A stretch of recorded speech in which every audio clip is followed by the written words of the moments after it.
అబద్ధమే మనిషికి అలవాటైపోయింది. అబద్ధముతోటే మనిషి బతుకుతున్నాడు.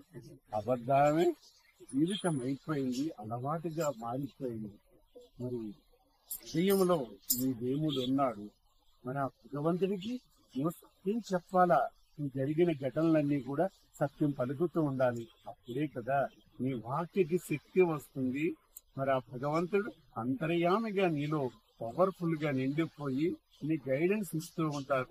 ఈ కలియుగంలో మనిషి భగవంతుడు ఒక్కటయ్యే గొప్ప సమయం ఇది. అలాంటి గొప్ప సమయంలో మనం ఉన్నాము. మరి చాలా ఆనందంగా ఉంది కదా. మరి ఆనందంలోని మనందరం కూడా ఒక సంకీర్తనలోనికి వెళదాం.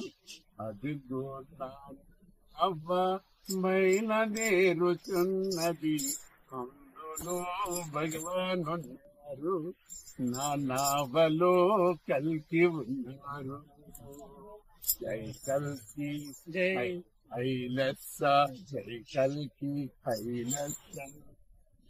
వరదలని వచ్చిన వణకను, అలలెన్ని కొట్టినా అదరను, గురుడైనా ఆగిపోవును, అయినా నాన్న సాగిపోవును, అయినా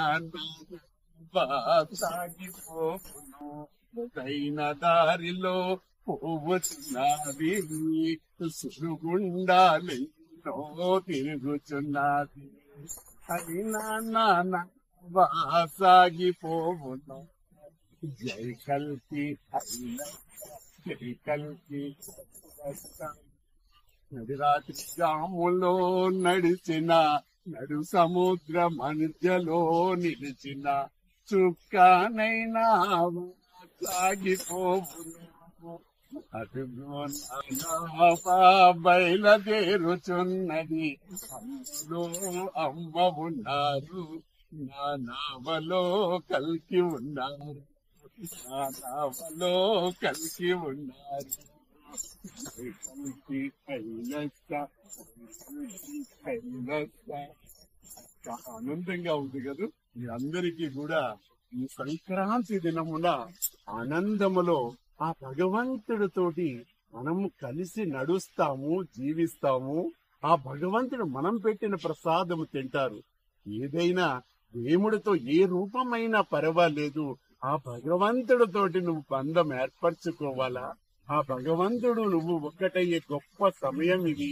ఇది వచ్చే రోజులన్నీ కూడా ఆనందము, భగవంతుడు ప్రేమ, మనిషి భగవంతుడు ఏకత్వ స్థితిని పొందబోయే గొప్ప సమయంలో మనం ఉన్నాం. మరి ఇంతటి గొప్ప సందేశం ఉన్న ఆ పరంజ్యోతికి ఒక్కసారి జై బోలో పలుకుదాము. జై బోలో పరంజ్యోతమ్మ భగవానికి. Thank you.